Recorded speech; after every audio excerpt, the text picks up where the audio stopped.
Morning guys, Dr. Gillard here. Let's do some embryology. Brand new section. I just made this over the last few days. Probably one of the most complicated stories I've put together thus far.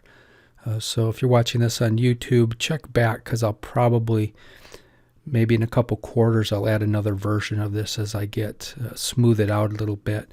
But warning, great author confusion. What a disaster. Authors are all over the place on this thing. Complete disaster. Probably the worst author mess up. I don't want to say mess up, but man, they just can't agree on the steps, and it's a mess. Also, if you are not familiar with meiosis, I know everybody's had that in high school these days, but I would go watch the Amoeba Sisters. If I can remember, I'll put a link down below, but just go on YouTube and click Amoeba Sisters meiosis, and they have wonderful videos. They're made really simple, but they're very accurate, and they will definitely help you to understand, especially to understand the difference between meiosis 1 and meiosis 2.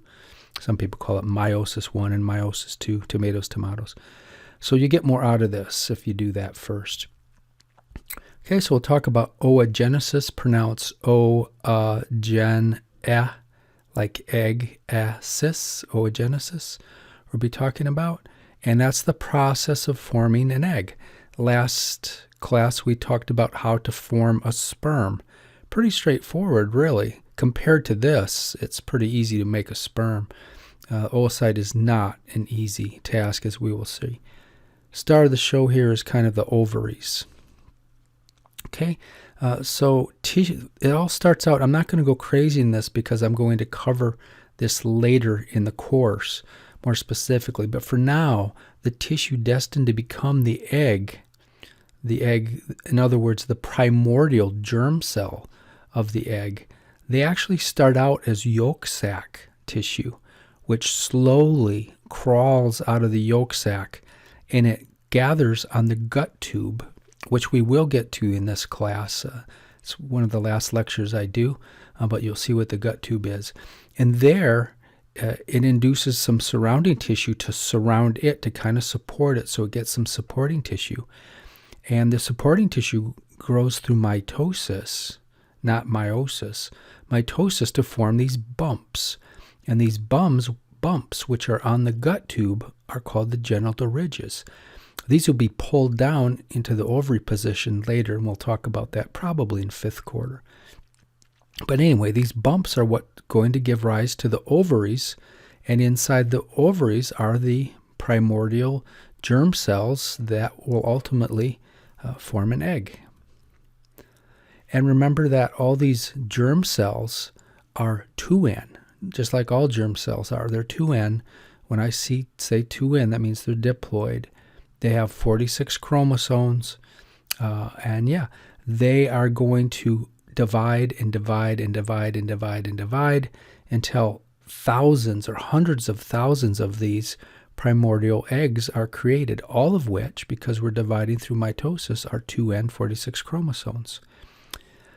Then they're eventually going to turn into primitive eggs, which are called oogonia. Oogonia. That's plural. Singular is oogonium. Authors surprisingly screw that up as well. They go through the whole book saying oogonia, never once oogonium, and they're using this as singular and plural, and that's not the way to do it. Anyway, 3rd month. So the 3rd month of development, still in your mommy's tummy, just a little tiny thing, right? The 3rd month. The oogonia begin meiotic cell division. And okay, great. So they go through interphase, no problem. And they start into, remember IPMAT? They go into interphase, and they have a problem. They make it through the crossover stage, but then all of a sudden they stop. And they're stuck in prophase. Specifically, Carlson, which is my favorite. That's kind of my closer, though. I don't build a lecture series looking at Carlson because he's so deep. Larsen did a really good job of telling this story and getting things going, better than all the other books, even better than Carlson. But then when you come in with Carlson at the end, it fills in all these gaps. So that's a great way to build embryology lectures. But anyway, where it really stops is called the diplotene stage of prophase. Remember, prophase has several stages within it. But I think that's probably, for chiropractic boards, probably too deep. Medical boards, you probably should know those other stages. Anyway, at this point, when it stops going through mitosis and stuck in prophase 1, you are said to be, if you're a cell, you're said to be in meiotic arrest, meaning you're stopped, cardiac arrest, your heart stops. Meiotic arrest, the meiosis is stopped, and you're stuck in prophase 1. Nevertheless, once those primordial germ cells start meiosis, even though they're stuck in prophase 1, they get a new name, and they're called primary oocytes. Primary oocytes. Definitely want to star that. I didn't have time to put many stars because this is my first lecture on this. What stops meiosis? Okay, we got to dig into Carlson to see. None of the other books go this deep, but probably for medical students, you should know this. Or if you're chiropractors, I'm not sure if you need to go this deep. Maybe the top tier questions, some might be about this. So I could ask this as well, but you know how that goes. Anyway, so meiotic rest occurs when the cells outside of the oocyte pump 2 molecules into the cytosol. So remember, those support cells are still around there, and we think that those guys make cyclic AMP and GMP. I think GMP is actually made, cyclic AMP technically is made in the nucleus. Cyclic GMP is pumped in there. So we'll look at gap junctions that these things are pumped for. And this is important. We need to block those gap junctions later on to wake this up again, as we'll see. So cyclic AMP and cyclic GMP are pumped into the cytosol. They get into the nucleus and they freeze. They cause meiotic arrest, and the cell freezes in prophase 1. Okay, and mechanisms too complicate us. These two shut down meiosis. We won't get into all the details. If you're a biochemist in this stuff, PhD, Carlson goes quite a bit deeper, so that's a good book again to get for that. So only prior to ovulation, just before ovulation, we're going to wake prophase 1 up and go into meiosis 2. But we got a ways. We got a lot to talk about before that happens. All right, so prior to ovulation, with the concentrations of these will decline in the nucleus of the champion oocyte. What the heck is the champion oocyte? We'll talk about that. So these primary oocytes, these guys wait a long time. Some of them can wake up at 12 years of age or so when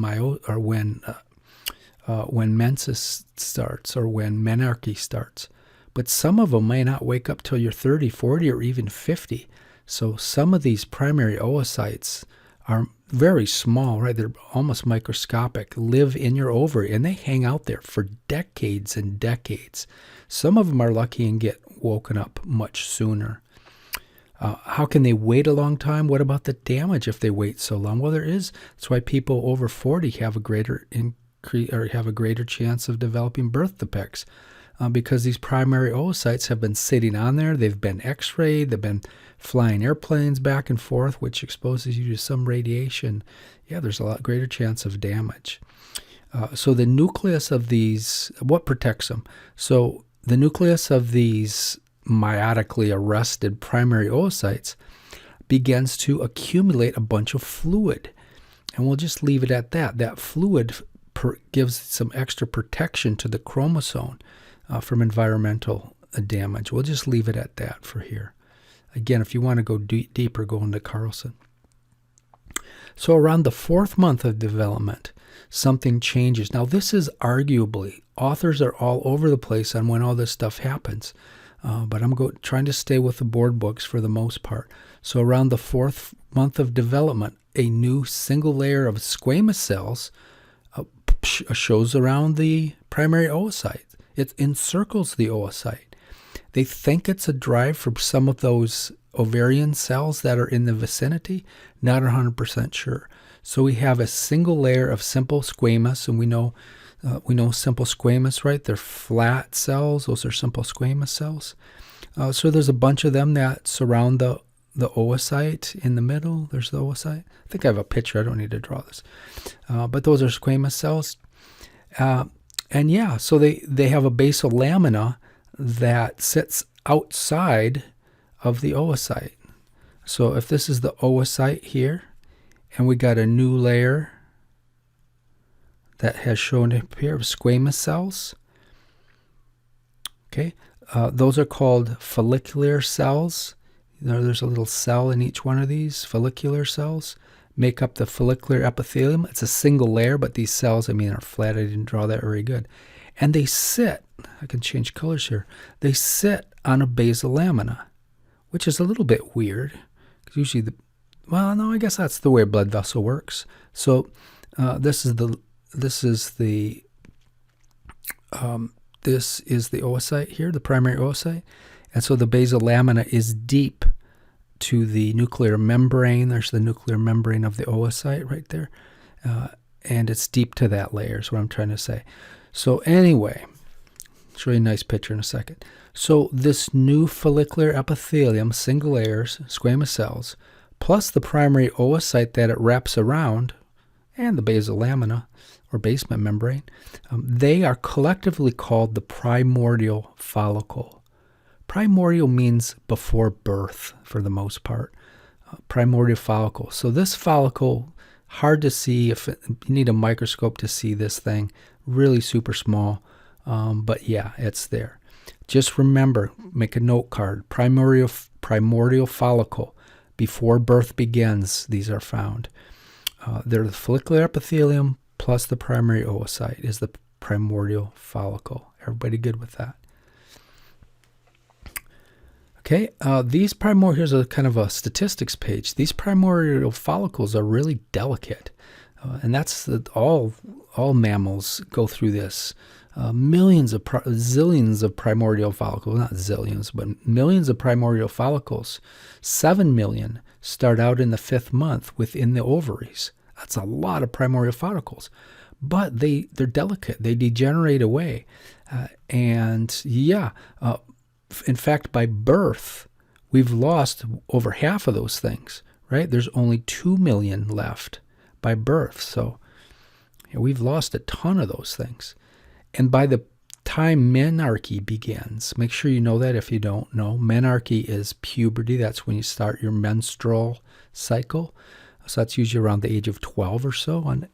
But there's only 40,000 left. So we started with 7 million, and we dropped all the way down to 40,000. All right. And of the 40,000, only 400 will ever get to become one of the big 3 secondary oocytes. We'll talk about that whole process in a minute. Carlson says that 99% of all these primordial follicles that contain the germ cells, the primary oocytes, they're lost via apoptosis, cell death, during a woman's lifetime. Most of the death occurs prenatally before the baby is born. So bottom line, these things are super delicate. All right, so what happens next? We have a primordial follicle. Our baby is just born. So for the first 12 years, for the most part, these primordial follicles just hang out and do nothing. So all 40,000 of them, they are dormant. However, once menarche gets close and starts, and menarche is the key of that is the anterior pituitary releases follicle-stimulating hormone, FSH, and luteinizing hormone, LH. Once those two start flowing a little bit, things are going to change. In fact, when menarche starts, a lucky few of these are actually awoken, and not all of them, just a tiny, like 50 of them at the most. They're woken up.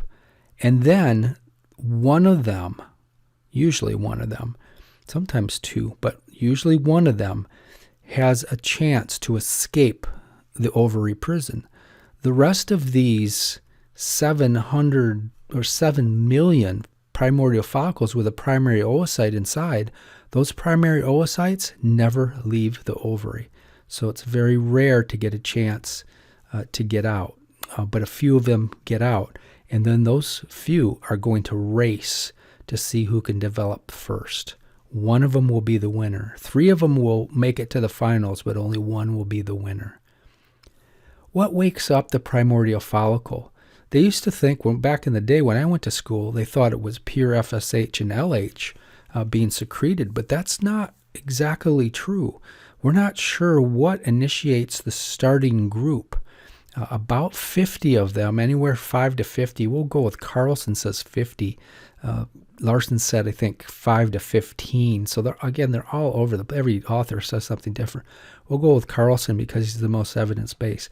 But anyway, quite a few of these tiny primordial follicles begin the race. We're not 100% sure what wakes them up, because they wake up and you do testing to see if LSH and FSH hormone levels are in these kids' blood, and they're not yet. So we don't know what starts them off. Those hormones are super important for running the race and growing big, but it doesn't wake them up, so we're not 100% sure what initiates them to grow. And as I said, of this group of 50, only 3 of them will make it to the finals, where they become quite big, 8 millimeters in size, according to Carlson. Right? The rest of them die. We'll actually see how some of them are killed. Once they're formed and start the race, though, hormones are the key. Hormones drive the growth of follicular cells, as we'll see in a minute. Follicular cells are what makes the mass of the follicle get bigger. So once we wake up from menarche, primordial follicles, they need hormones to start the race. Hormones come from the HP axis, the hypothalamus and the pituitary. And we'll get into this more in 5th quarter. And you'll probably have this in another. Someone else teaches some endocrinology. I can't remember who. But you'll have this. Gonadotropin releasing hormone is released from the hypothalamus. That goes down and stimulates the pituitary to release the gonadotropins. The gonadotropins is a word that collectively means follicle-stimulating hormone, FSH, or luteinizing hormone. So gonadotropins, if you want to talk about these two without saying FSH and LSH, you can just say gonadotropins, and it's understood we're talking about FSH and LH. Right? Everybody good with that? And we'll see how mainly this is the main one that drives growth and development of the follicle, because we have a microscopic follicle, and that thing's going to get up to 20 millimeters, almost an inch. It gets so big you can see it with a naked eye easily. So FSH is the one who drives most of this, although LH is important as well. I'm not going to get super deep in that until 5th quarter. Follicular cells, growth and enlargement. Follicular cells, so remember we had those, so far all we know is we have squamous cells, right? We have a bunch of squamous cells. I'll draw them again. I thought I had a picture in here somewhere, but it's coming. So we have these flattened single layer of cells. This is the follicular epithelium, and then we have the oocyte stuck in prophase 1. So these are also called granulosa cells. So those are the fasciculus cells, also called granulosa cells. So they have FSH receptors, right? Let's make them, how about pink? They have FSH receptors here. And so here's FSH. They can bind FSH receptors, and through mechanisms we won't explain, that stimulates them to multiply. And they multiply, and they get thicker and thicker, and this layer gets thicker and thicker. But that's how this thing works. But FSH receptors are super important, and they're on those cells. We're going to morph these into another. Before we grow them, though, I probably shouldn't have put that in there yet, because we got one step we have to talk about before that happens. So the binding of granulosa cells, that stimulates the production also of estrogen. That estrogen also helps in the preparation of the uterine wall as well as help of growth and development with the follicular cells as well. I'm not going to go down that estrogen rabbit hole right now, though. All right, so we had a primordial follicle, and now let's meet a new follicle, a primary follicle. Now, this is arguably, because some authors actually think the primary follicle is created before birth. Some think it's created after birth. So go with board books here. So the first thing that happens after birth, and now these are not of all the cells. The primordial follicles are still waiting and waiting. Remember, only 50 of them woke up. So now we're talking about 50 of them are in a growing race. And so this is what I'm talking about. I'm not talking about the rest of the primordial follicles. So the first thing that happens is that single layer of epithelial cells, it morphs into a new layer, morphs into a cuboidal layer. And at that point, once the cuboidal cells replace the squamous cells, we get a new name. Again, this is arguably, we get a new name. For our purposes, primary follicle is born. So you no longer have primordial follicle, it switches to a primary or a growing follicle. I shouldn't call it that because there's actually a name for that coming. But when you see, for our purposes, when you see primary follicles, that means that this is one of the 50 cells that's been selected for the race, and that inner membrane has changed into cuboidal instead of squamous cells. So the follicular cells or follicular epithelium are now made of cuboidal, and we all know what cuboidal you're taking histology right now. But instead of flat cuboidal cells, they look like a cube, right? Columnar cells. When you say simple, that means a single layer. So if I don't say anything, you understand. It's assumed it's a single layer. Columnar cells, squamous cells, like the cells on top of your skin. Stratum, the top layer is made up of a good example of that. Although the skin is stratified squamous. I won't go down that rabbit hole, but we'll talk about that when the time comes. Anyway, so they morph into cuboidal cells, and that histological change, according to some authors, marks the start point for the primary follicle. We know these guys are in the race now. Are we good with that? Nothing changes to the oocyte inside, though. It's still stuck in in fact, it's going to be stuck in prophase until 24 hours before the champion gets to release. Only the champion gets to move out of prophase 1 of meiosis. The other ones will die and wither, stuck in prophase 1. The champion goes through meiosis 1 and gets into meiosis 2, and then, I'm not going to spoil it for you. Yeah, I will. It gets stuck again, but we'll see how that works. All right, here's the picture. Okay, so here's a primary follicle. And so, here it is. And now we don't have flat cells. We have cuboidal cells. So these follicular cells are cuboidal. We have some stromal cells still kind of hanging around in the ovary tissue. But we'll see what happens to them in a little bit. But there's your primary follicle. The next thing that's going to happen, now that's arguably because some authors say another layer forms called the zona pellucida, which is super important.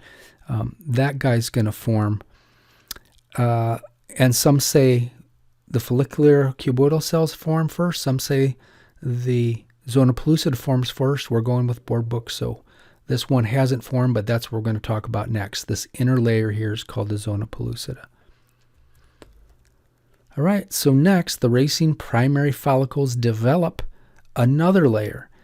And this one is right around the oocyte. Here's the primary oocyte, stuck in prophase 1, right in here. There's its nucleus. Where's it stuck in prophase 1? Right inside here where the genetic material is, inside the nucleus. But anyway, so now we have another layer, this red layer that is just formed.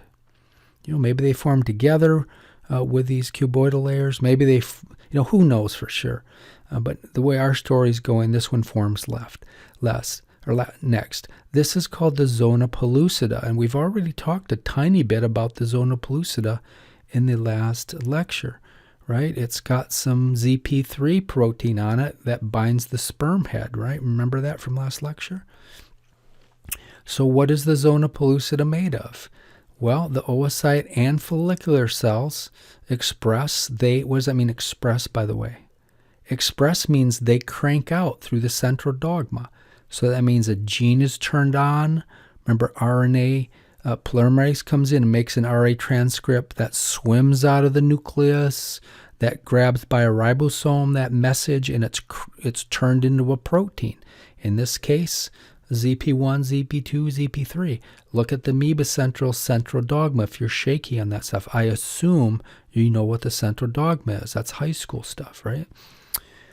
So the oocyte and the follicular cells, some authors say just the oocyte, some say the follicular cells help with the oocyte. Carlson says both, so we'll go with Carlson. These two cells, they turn on genes and they start cranking out some glycoproteins. Who are the glycoproteins? ZP1, ZP2, and ZP3, right? So you could also say these are the gene products, right? These are the gene products that make up the zona pellucida. There's some other collagen, other molecules. We're not going to go into those. Of these, notice this one's red. ZP3 is super important. Why? Because this one is the one that binds to the SED1 receptors. Remember that from the last lecture? SED1 is a receptor on the head of the sperm. That hooks up and binds to zona pellucida 3. Right? Remember that from the last lecture. All right, ZP2, zona pellucida protein 2, also has a secondary binding role, but it's not nearly as important as ZP3. Several authors have confirmed that. All right, here's a flashback. So Michael J. Fox in that great movie, Back to the Future. So let's zoom back, and here's the picture I had in the last lecture of the SED1 receptor. So here's the sperm head right here. Here's the SED1 receptor. And it's bound to this ZP3 protein here in blue.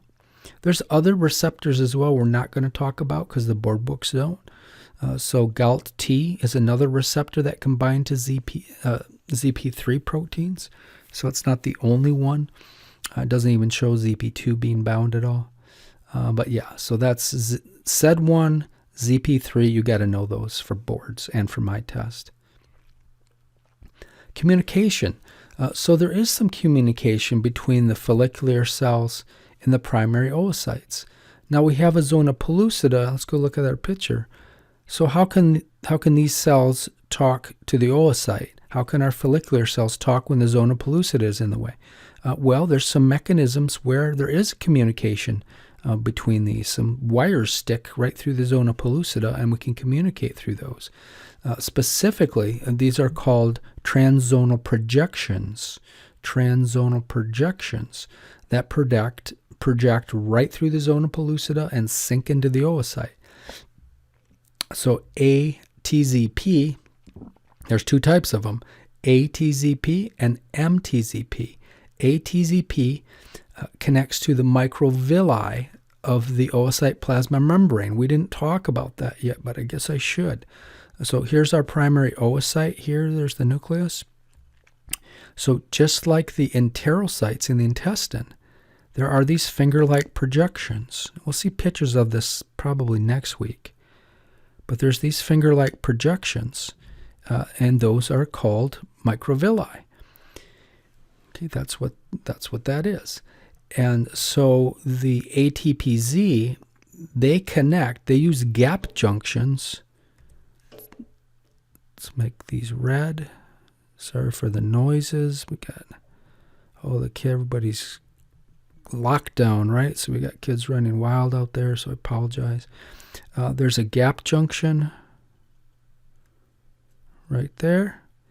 And it communicates with those other follicular cells, the cuboidal follicular cells. Because I didn't draw that very good. But because the cell membrane actually goes around here, so they can communicate right through this space right there, right through these microvilli, right? Because the cell membrane, I should have erased this because really the cell membrane goes like that.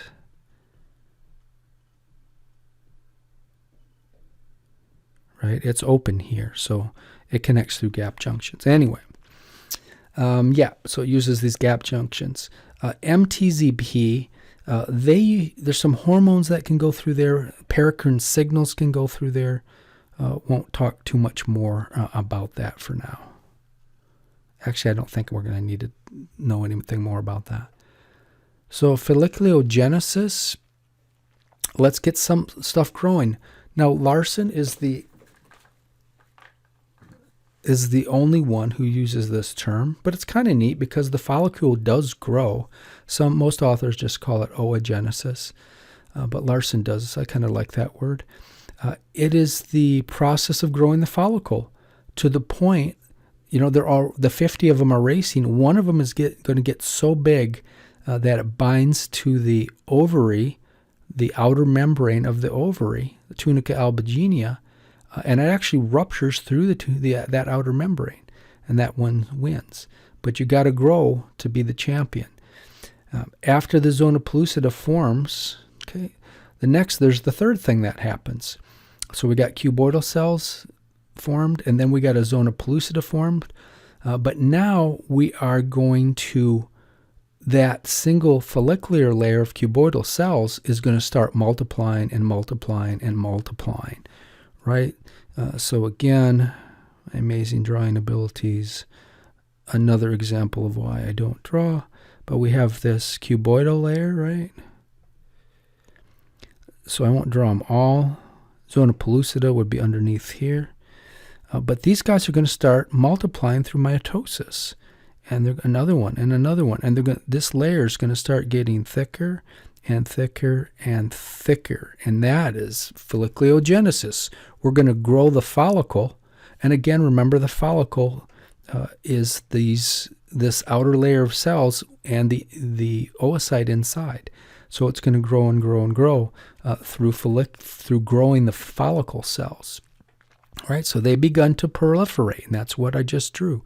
They become one layer, then two layers, then three. And it's not perfectly even. It starts to, some go faster than others, so it kind of starts to get messy. Once the follicle contains multiple follicles, it changes, it is called a primary follicle. Right, so that's another interpretation. I think, didn't we already make a primary follicle? We went from a primordial to a follicle, so I still let this in here. So Larsen says you have to have multiple layers to be called a primordial follicle. I probably should have taken that out because we're going with one layer of cuboidal. Other authors say it just takes that change from squamous to cuboidal cells. So I'm going to write myself a note right here to take that out, slide 77. But just to show you how authors are all over the place. So that's another definition of primary follicle. All right, so the follicle grows bigger and bigger and bigger. More follicle cells are born through mitosis, as I described. Once it starts cranking out and there starts to get multiple follicles, here's a name change we can all agree on. Larsen, Ross, Carlson. Once you get more than one layer, you call the follicle a growing follicle. A growing follicle. Growing follicles have two types. One's a primary, one's a secondary. So, I mean, really, once a primary follicle started, you have yourself a growing follicle. And remember, the rest of the 30,000 primary oocytes that are contained by follicular cells that are in the shape of a primordial follicle, they're not playing the game. They're just watching this lecture. They're sitting in the ovary tissue, just hanging out. There's the ovary. They're just like hanging out around here, where we got our follicles starting to get bigger here. Our 50 are racing. A few of them are starting to get bigger than the other ones. You can't really even see yet. But there's our race, and some of the 50 you can't even see. Here's our race trying to go here. One of them is going to get gigantic, and it's going to let the oocyte squirt right outside. It's going to be grabbed by the fimbria. There, I just did the whole lecture. But that's where we're headed. We're headed in this direction. Just remember, all these bystanders, 30,000 are still watching this race. They weren't called up to develop, so they're still considered primordial follicles. All right. The count So this is just from Ross. Now, Ross is a medical board histology book, or at least it used to be. It's my favorite histology book. The chiropractic boards use June-Kira, which is not my favorite, but it's pretty good as well. So Ross goes deeper than June-Kira. I like Ross better, so that's what I use. But just to point out, Ross says there's, at any time, you go back, is my drawing there? I guess my drawing didn't stick. But anytime you go back to that drawing I made, there's 3 types of follicles. There's the cheerleaders here who weren't called up, the primordial follicles, can't even see them. There's growing follicles. We're actually in a primary follicle stage, which is just a member of the growing follicle family. We haven't reached secondary yet. And then there's, at the very end of the race, maybe 2 or 3 reach the finals. Those are big graafian follicles, or mature follicles. So those are the different types of follicles that are inside the ovary. And the flow, the evolutionary hierarchy of a primordial follicle goes primordial, growing specifically, primary, then secondary, and then to a mature follicle. So that's kind of the way we're flowing here. So we left off, we're talking about the primary follicles still. So at this point, we have a multi-layered follicular layer. So once you get a multi-layer of those cuboidal cells in there, you call that layer something. You don't really call it follicular layer anymore. That's usually for 1 layer, maybe 2 layers. Once you get 5, 6 layers in there, there's a name change. So you call that the membrana granulosa. The membrana granulosa. What is it? It's just a bunch of follicular layers that have been building up. Or you could call it the stratum granulosum. Stratum granulosum. June-Kira, histology book, agrees with us here. So at this point, the follicular cells are called the granulosa cells. We said that. The granulosa cells make up the membrana granulosa. We'll see a picture in a second. Note, some authors, like Carlson, uses follicular cells and granulosa cells, AKAs. He calls the single layer of cells granulosa cells. So again, the author confusion drives you crazy. Mr. Spock's upset. He's surprised, right? He's not supposed to show emotion, so this must really be amazing revolution for him. So author problem. Ross says that the zona pellucida forms, I said this already, after the proliferation of the follicle cells. Larsen says the zona pellucida has already been formed before the word primary follicle is used. So I think we already talked about that. I guess I could probably take that slide out there. All right, so something new is going to happen. Oh, before something new happens, let's look now. So we saw our primary before. Let's ignore this outer layer. But now we have this thing. And look at all the granulosa cells, right? Or follicular cells if you want. Remember we had 1 layer before? There's the zona pellucida in purple. That hasn't changed. But now instead of 1 layer, it looks like what? We have 5, 6, 7 layers of cells. So collectively, these are called granulosa cells. You could still call them follicular cells. But the layer itself is the stratum granulosum. Stratum granulosum. Or that other one, that membrana granulosum, I've seen that. So stratum granulosum, I mean, that's starting to look like one of the layers of the epidermis, right? So it's probably better to call this membrana granulosa to avoid that confusion. All right. So yeah, so stratum gets really thick, but then something different happens. And there, by the way, there's that lamina propria. That remember I drew that. It used to be hanging out right here when I drew 1 layer of cells. They sit on something.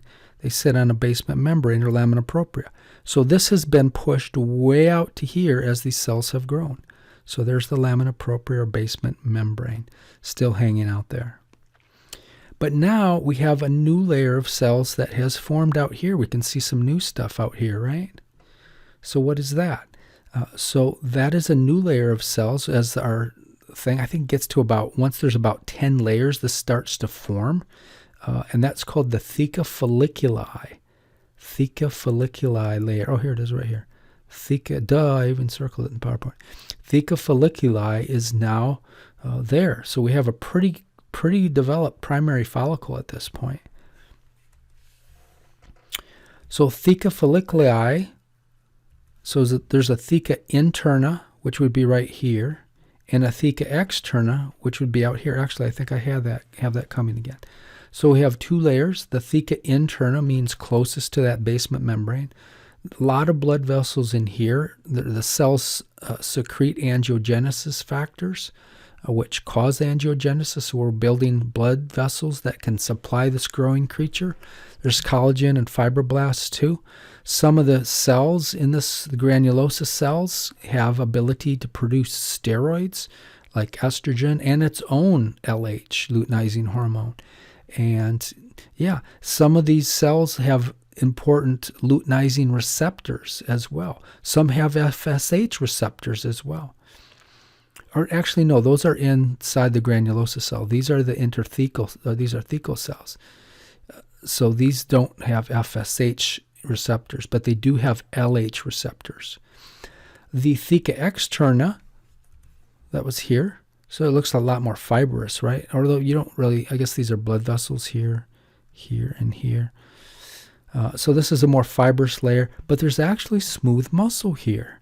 This smooth muscle, as we'll see, is going to help us squeeze the oocyte out of its little capsule, out of its follicle. We're going to eject that oocyte and leave the follicle behind. All right, oh, here it is. Okay, so here's the parts again. So here's the theca interna layer right here. You can see the blood vessels.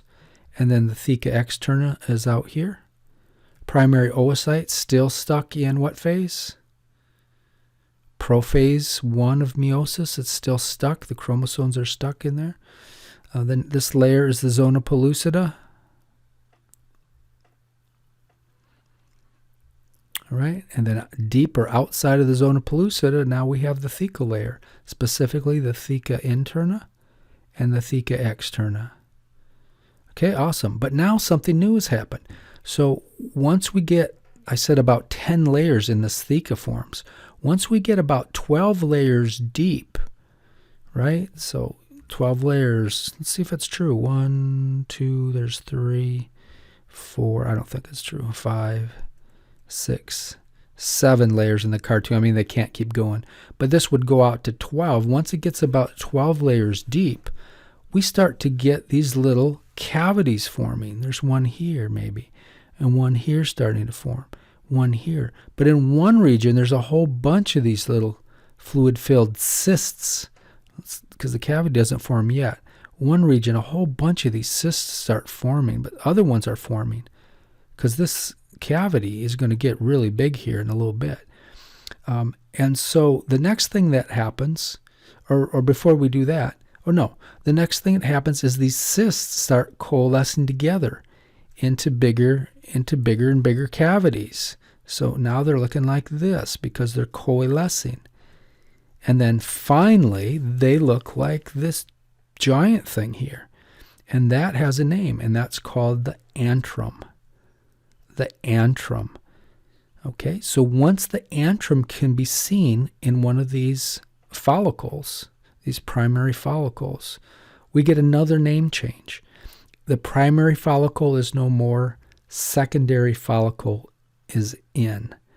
And they name it a strong AKA because the antrum is what creates it. It's called the antral follicle. I doubt you're going to see antral follicle on boards because that would be too easy, because you'll know, oh yeah, the appearance of the antrum. They're going to call it a secondary follicle most likely. So again, some authors disagree. I'm letting the board books kind of guide me here. But with our story, secondary follicle is born, primary follicle is out. Maybe not at this point, maybe 15 of our racing, of the 50 follicles that started the race, maybe 15 of them, maybe 10 of them have gotten developed to the point where they have a follicle. The other ones are falling way behind. There's probably 1, 2, or 3 of them that are even past this stage. But that's how the race is kind of going. The antrum is filled with stuff. It's kind of like the amniotic cavity, right? It's filled with an amniotic fluid. This is filled with a fluid. And the fluid is super rich in a very water-hungry molecule called hyaluronic acid, or hyaluronin. is an AKA right there, hyaluronic. And so all those little blue things, those are water molecules. They have bound to this glycosaminoglycan. What type of glycosaminoglycan is this and can be found in the follicle? Hyaluronic acid rich. There might be some other chondroitin sulfate in there probably, but the hyaluronic acid is the star. I don't know that. I should just say hyaluronic acid, but because the books just talked about that, so I assume that's what's in there. We'll talk about that more when we talk about the nucleus pulposus of the disc. We'll come back to these gags. Okay, but the fluid has a name, and it's called either follicular fluid, which they're not going to use on a board. That's too easy. They're going to use liquor folliculi. If I was writing a board question, that's what I would write, liquor folliculi. It's in Juan Chiera. That's a chiropractic board book. Even Carlson, he's the king. He confirms it. So good enough for Carlson's good enough for me. So liquor folliculi is the fluid that's inside the antrum of the now secondary follicle. Okay, and so what happens next? This darn antral, almost like the chorionic cavity and the amniotic cavity, but more specifically, when we talk about the chorionic cavity, this is the same story. So as the secondary follicle grows bigger and bigger and bigger, the antrum soon encircles almost the entire primary oocyte. Remember, just because we have a second follicle, we still have that same old primary oocyte that's stuck in what phase? No? Good. Got it. Prophase 1 of meiosis. So the antrum starts to pinch off a little stalk, almost like what's going to form the umbilical cord. There's a connecting stalk, but this one's called a hillock, and there's a little confusion on this as well. I'll show you a picture in a minute. A lot of confusion here. According to Carlson, though, the antrum really has split the zona granulosa into 2 layers, and therefore we have 2 new layers. The cumulus cell layer and then the mural granulosa cell layer are the 2 new layers. Let's look at a picture of this. So remember our antrum before? Our antrum was just this little space here.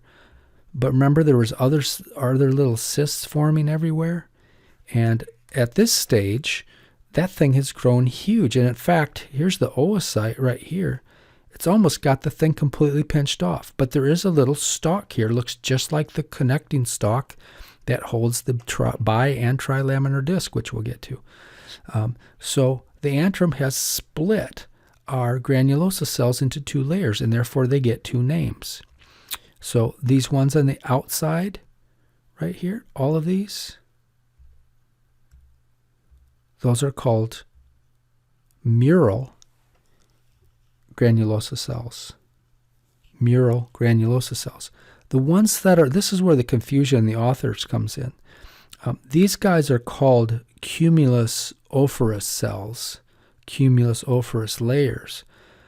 But the books keep talking about a mound or a hillock that starts to develop here. Where I'm with Carlson on this. I think this cavity just kind of pushed everything apart.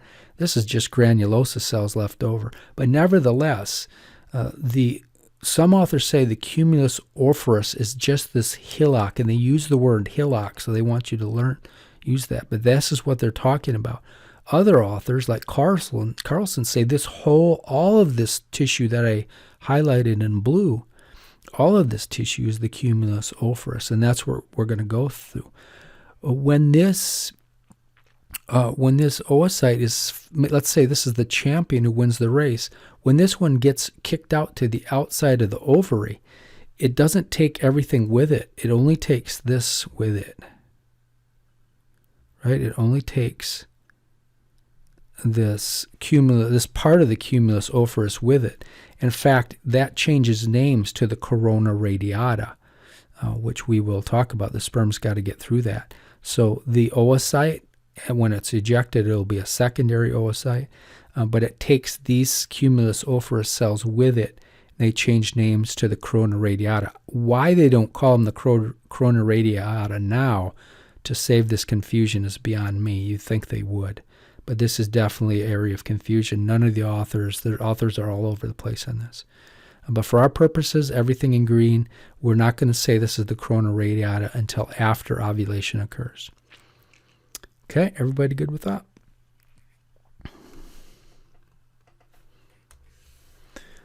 All right, so only one will ovulate. So again, just to remind you, we have a foot race going on, or a growth race. We had 50 or so primary follicles that were, or primordial follicles that were morphed into primary follicles to start the race. There's only going to be 3 left when you get to the end of the secondary follicle stage here. And those are the most developed. And of those 3, only one is going to be the most developed of all, and that one is going to win the race. So how do the big 3 survive and the others not? And maybe there's only one that survives and it kills all the other ones, but how do a couple of them survive and all those other 50, those 47, they die? Well, we said that this whole growth process is FSH dependent, right? So they're all growing and growing. But pretty soon, these big ones, they get so big that they secrete their own hormones. They don't need FSH any around anymore. So what a great way to get rid of the pack that's following them. You know, if you're a track and field fan, you know some runners, a little pack of 3, 4, or 5 will be out, but the big pack of 15 will be in the back. How do you get rid of that pack? You secrete something called inhibin. So once 1, 2, or 3 get big enough where they're self-sufficient on their own hormones, they secrete, genes get turned on, and they make something called inhibin. Inhibin is a hormone. It gets in the bloodstream, it goes all the way up into the brain, it hits the hypothalamus, and it hits the anterior pituitary, and it turns off the gonadotropin machinery. And so FSH is no longer made. LSH or LH is not made either. And without these hormones, the smaller ones are still, they can't make their own FSH or make their own hormones. So without pituitary FSH, they're going to die. So the younger ones, which are still FSH dependent, will die. I can see my test question playing around with these words, dependent and independent. So watch that closely, read that carefully. Don't let your eyes trick yourself. Am I saying FSH independent or dependent? I like little tricks like that. So make sure you pay attention to that. Okay, so pretty sneaky. But now we've got, for our little story, we only got 3 big ones in the race. In fact, I think we whittled it down to 1 now. We have 1 big one. Once the largest follicle reaches 10 millimeters in size, that's probably, I'll take a guess, 16, 18 cells deep, it wins. And that one's going to be called the mature follicle. They're not going to say that on boards or in my class. They'll call it a graafian follicle. They're not a tertiary follicle. Carlson was the only one that used that term that I could find, except in PubMed they use that. But I think graafian follicle, I should have made that the main one. So the graafian follicle, that's the champion. The race is almost over, but now there's another race now. He's beaten the 49 other contestants, but now he's got to ovulate. He's got to get out of the ovary. All the other ones are sitting on the sidelines rooting it on because all of them are imprisoned in the ovary. This guy wants to get out. So a 24-hour clock starts once he's declared the winner. And soon this guy is going to hopefully rupture and release its load. So how does this start? So around ovulation, of course, if you have a normal menstrual cycle, 28 days, you take the halfway point, which is day 14. If you have a longer cycle, you take that halfway point. That's where your ovulation starts, right? And then you're super fertile right at that time. You can take your temperature. I think your temperature goes up. And this is not sex ed class, so I'll let other teachers. There is a class for OBGYN. Maybe they'll get into that there. But anyway, so about day 14, the menstrual cycle, there is a giant surge in gonadotropins. So gonadotropin stimulating hormone is released like crazy. FSH and LH are cranked out like crazy.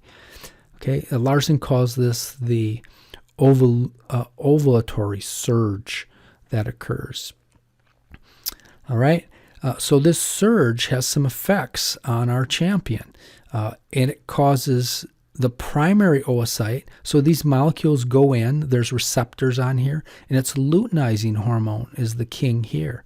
Specifically, luteinizing hormone is able to get in to the oocyte, the primary oocyte, and it goes into the nucleus, and we'll see what happens here. It turns back on meiosis, and we finish meiosis 1. Let me say that again. We finally finish meiosis 1, which is awesome. So luteinizing hormone, so these cumulus cells are the ones who kind of start this, get a little deeper into how this works.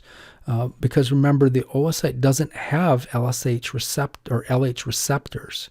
So how is that going to work if LH is the key, but we don't have receptors? The cumulus cells shut down gap junctions. This is how this all works. So the cumulus cells, they shut down the gap junctions. We talked about that was the communication into the oocyte. And we said those gap junctions were feeding cyclic GMP, some cyclic AMP. They're feeding that into the oocyte, and it was getting to the nucleus, and it was suspending meiosis. Well, the cumulus cells turn on genes which shut down those channels. And now no more cyclic GMP is being pumped inside the nucleus. So guess what? The sleepy meiosis, the sleepy oocyte that was stuck in prophase 1 wakes up and it takes right off. It goes through metaphase 1. It goes through anaphase 1. It goes through telophase 1. It goes through cytokinesis, and boom, meiosis 1 is over. And now we enter into meiosis 2. So that's the deal. Remember what meiosis 1 creates. Go watch the Amoeba Sisters. Now, I assume you know that meiosis 1 is a reduction division. So it makes kind of a clone in a way of itself, a secondary oocyte. Although, remember, the primary oocyte is what with regard to chromosome content? It's 2N. There's 46 chromosomes in the primary oocyte, right? But meiosis 1, which we finally finished, is a reduction division. So each one of these gets half of the number of chromosomes.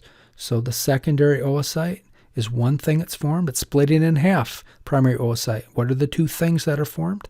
Secondary oocyte, which is 1 in 23 chromosomes. And then we have this weird polar body, which also has the other 23 chromosomes. Polar body got the short change, though, right? I'm not going to go crazy into this, but when meiosis occurred, unlike spermatogenesis, the secondary oocyte stole all the cytoplasm, and the poor other cell, called the polar body, didn't get any cytoplasm, so it can't live, and it dies and degenerates away. So remember again, meiosis 1 is a reduction division. That's a softball board question, any first quarter, second quarter question at medical school, any type of school. Therefore, secondary oocyte and the first polar body are 1N. They're called haploid. Each has 23 chromosomes. So we're good with that stuff. But now, darn it all, we got stuck again.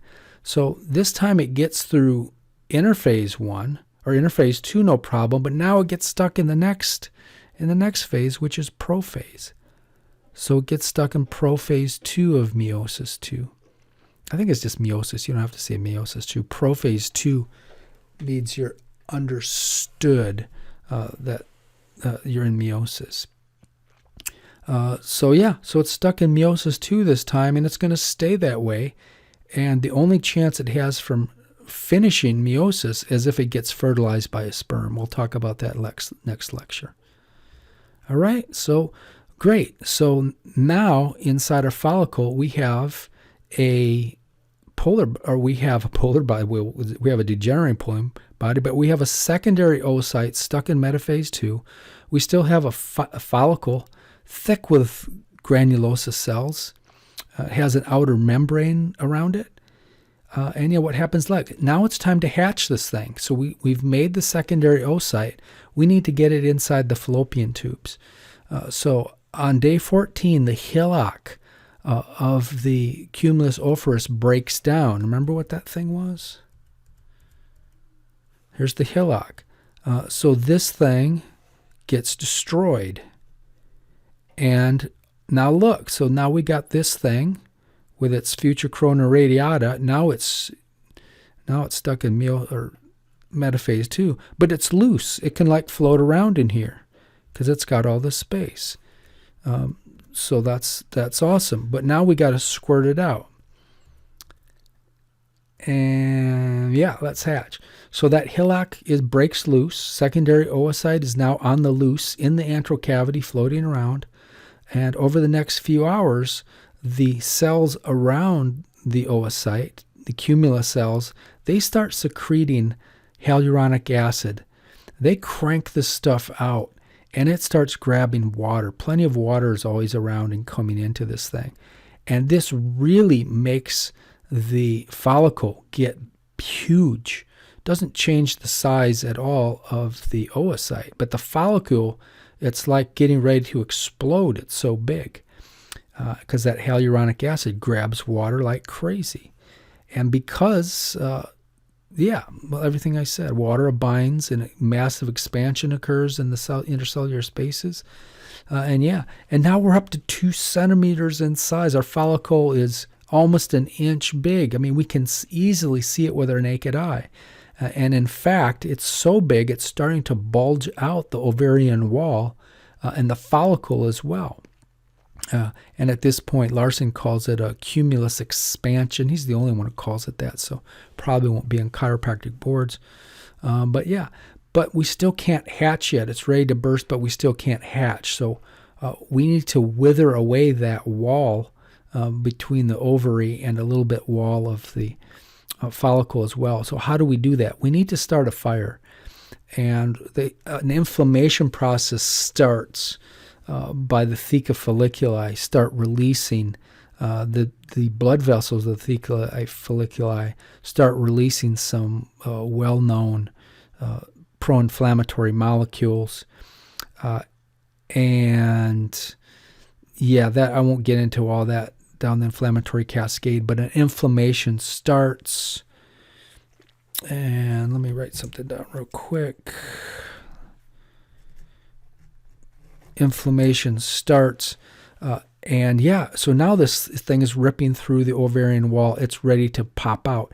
In fact, at this point, the wall gets so thin, you can actually see it through the outer layer of the ovary. And here it is. Here's an ovary right here. This is the tunica albuginea or albuginea. That's the outer layer. And you can actually see a bump right here that's pushing through that layer. And the oocyte is inside here, but that has a name. When you can visibly see it, ovulation is about to occur. That's called the follicular stigmata, or just the stigmata.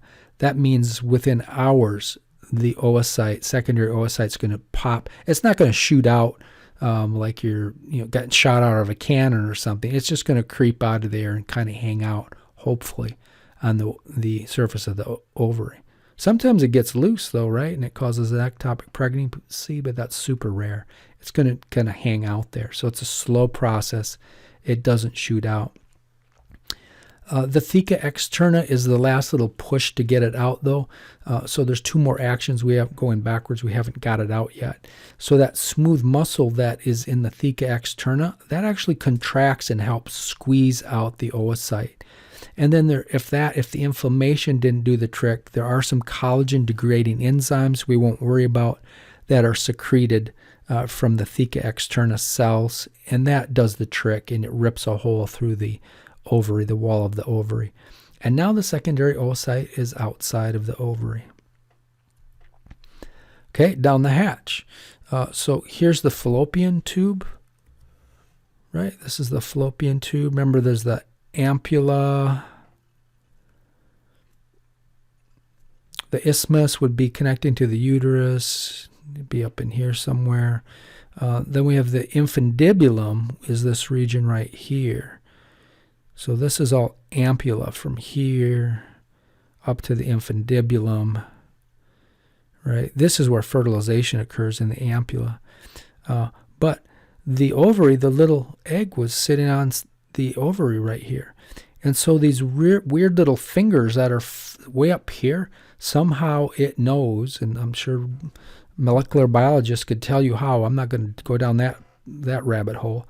But these things know, and they actually move down and they cover the oocyte, the secondary oocyte, and then there's little cilia on these fimbriae. The fimbriae don't move themselves. They don't like sweep it in, but there's microvilli. If I blow one of these things up, these little fingers, there's tons of little hairs that called, not microvilli. They look like microvilli, but they're not. They're cilia. They move, and they sweep. They'll grab that oocyte, draw the oocyte, and they'll start to sweep it right down the tube, and that's what happens. And once it gets in the tube, we'll talk about the sperm. These guys are going to meet up, and fertilization is going to occur right there in the center of the ampulla, hopefully. All right, we're all good with that. Okay, so that's the end of that story, but we got a little cleanup to do, because there's another important thing. That giant tertiary follicle that gave rise to the oocyte and accomplished the winner, the ovulation was accomplished. What happens to that thing? What about all those granulosa cells? Does it go to waste? Well, not initially. The granulosa cells, they will divide by mitosis into a new cell type called luteal cells. And these luteal cells start to proliferate, and you start to get a structure again. It starts to kind of beef up. After the follicle leaves, you have kind of a collapsed bag. But now it starts to thicken up because you have a new cell population called luteal cells. They'll repopulate the broken down follicle, and therefore its name changes. No longer a tertiary or a graafian follicle. It changes to the corpus luteum. And corpus luteum is an endocrine gland. It is an endocrine structure, albeit temporary, because it secretes a bunch of hormones. Talk about that more in fifth quarter if we get that far in endocrinology. Who is this guy? So what do these hormones do? The hormones mainly are estrogen and progesterone. And those guys get into the bloodstream, and they get into the lining and the meat, or mainly the lining of the uterus. And they get it ready for fertilization to occur. Assuming if an egg gets fertilized, it needs to stick to the wall of the uterus. I don't think I put this in here, but here's a uterus. Here's a fallopian tube right here.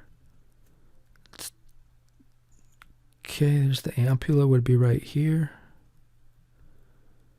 Okay, there's the ovary where it was connected. And so we got fertilization occurred here. I guess I can make it pink. Fertilization occurred here. And now we got this fertilized oocyte coming down. It turns into a morula, which we'll talk about. It goes kerplunk in the uterine cavity, which is filled with a juice. Its job is to stick to the wall of the uterus, and then it actually goes inside the uterus, and that's where it grows, and it grows, and it grows, and it grows, and a baby starts to develop right in here as it grows. All right, so that's kind of where we're going. Might as well draw this more. There's the cervix down here. Yeah. So that's kind of where we're going. Now, of course, we're going to go over this more in detail. But this has to be prepared for such an event to occur. There's got to be extra blood vessels in here. So tons of blood vessels start developing here in the endometrium, getting ready for this implantation because it has no circulatory system. It's got to feed it with blood. And so that gets really thick. If fertilization does occur in here, tons of blood vessels grow, and we're off to the races. If it doesn't, this lining it sloughs off, and that's what the woman bleeds. That's the end of the menstrual cycle, and that's called your period, right? And that's kind of how that works. But who prepares it? The estrogen and progesterone are needed to prepare the endometrial lining, and that is coming from that dead tertiary follicle, which is turned into the corpus luteum. So very cool.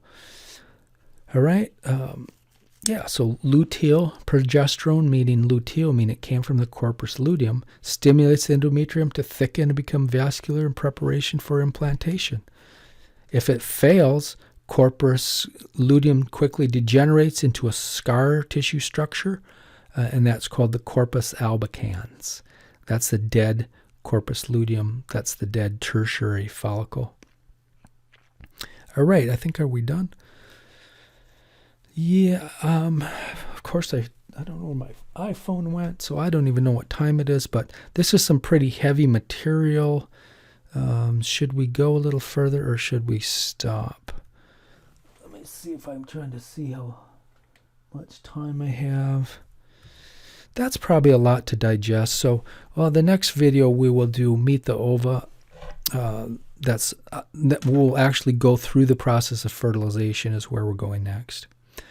All right, so I will see you next week. Again, as always, if you have any questions, send me an email. Be glad to help you. This is not easy stuff, but hopefully I made it so you can understand it. I will post these slides on Brightspace, so you'll have them. Definitely you want to download those and use those to follow along when this is started. All right, see you in the next video.